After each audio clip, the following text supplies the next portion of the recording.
بسم الله الرحمن الرحیم.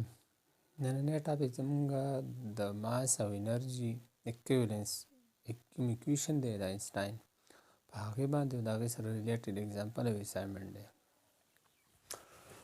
اوس مونږ پیژنو چې ماس او انرژي equivalence مطلب څه دی. دا که ستاسو خیال په سټارټ په اولني لیکچر کې مونږ اولنی دویم لیکچر چې کوم چپټر 1 مونږ ډسکس کړو نو په هغې کې مونږ دا ښه په ډیټیل سره سټډي کړو.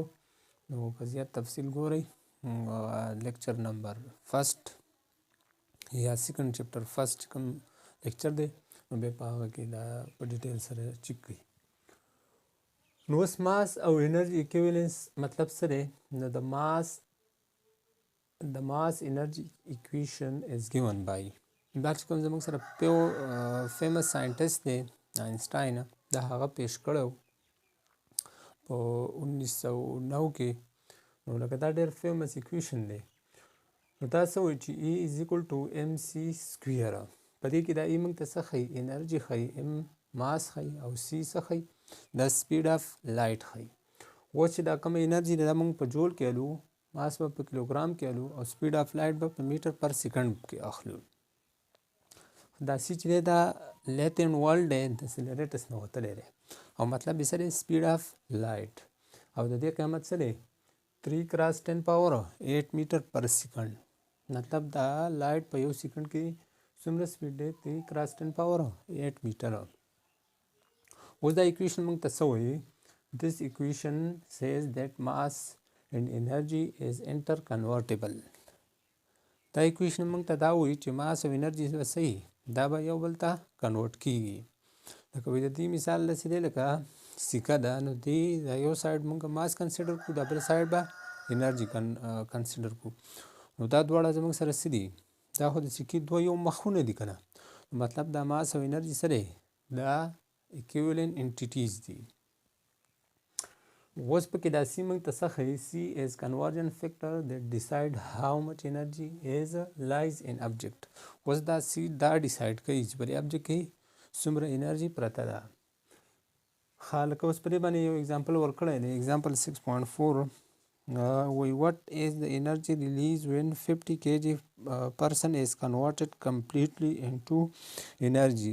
وایي څومره انرژي به زموږ سره ریلیز شي که چېرته 50 kg person چې کوم دی دا کمپلیټلی انرژي ته څه شي؟ کنورټ شي. نو په ګیون ډیټا کې به تاسو ولیکئ ماس 50 kg C 3 کراس 10 پاور 8 میټر پر سیکنډ دی. ریکوایر موږ ته څه غواړي؟ انرژي. نو موږ پیژنو چې E is equal to mc سکویر. دا د اکویشن کې اوس څه کوي؟ دا ویلیو پوټ کوي. د ماس قیمت دی 50 kg او د سی قیمت دی 3 کراس 10 پاور 8 میټر پر سیکنډ او په دې سکویر دی. نو په دې به هم څه راشي؟ سکویر به راشي. نو اوس E به برابر شي 50 ملټیپلایډ بای 3 تینی 9 کراس 10 پاور اوس 8 دونی 16 او کیلوګرام خو دا راغی او میټر سکویر او پر سیکنډ سکویر دا په خپل ځای راغلی. اوس چې د 50 لا په 9 کې ضرب ورکړئ دا به راشي 450 او ملټیپلایډ بای 10 پاور 16 جول. اوس کار کوو د پوینټ د 0 خواته دا راوړو د 4 او د 5 خواله. نو 4.5 دوه انسې مې راوړو 16 دا دی. نو د دوه سره جمع شي دا به شي 4.5 0 کراس 10 پاور 18 جول.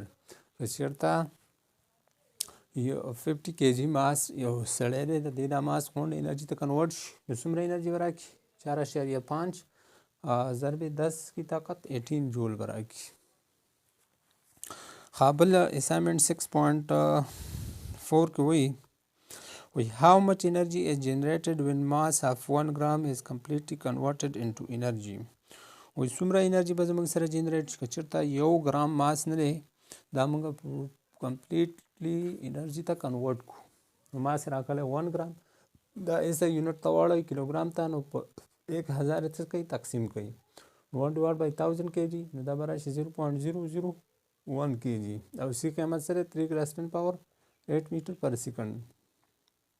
نو په ریکوایر کې څه غواړي؟ انرژي غواړي. نو موږ پیژنو چې E is equal to mc سکویر په دې کې ویلیو پوټ کوي. ماس راکړی 1 کراس 10 پاور 3 لکه دا زه دې خوا دا پوینټ راوړسم نو 3 مې راوړو نو 10 پاور ماینس 3 به شي او کراس 3 کراس 10 پاور 8 میټر پر سیکنډ هول سکویر او kg به ورسره ورلګوئ. اوس 9 کراس 10 پاور 8 دونی 16 میټر سکویر پر سیکنډ سکویر او کېجی په خپل ځای ولګېده او کراس 10 پاور 300 په خپل ځای راغی. اوس 10 پاور 16 او 10 پاور 3 د 16 نه چې 3 درې کې 13 به راشي نو انرژي به زموږ سره څومره راشي 9 کراس 10 پاور 13 جول.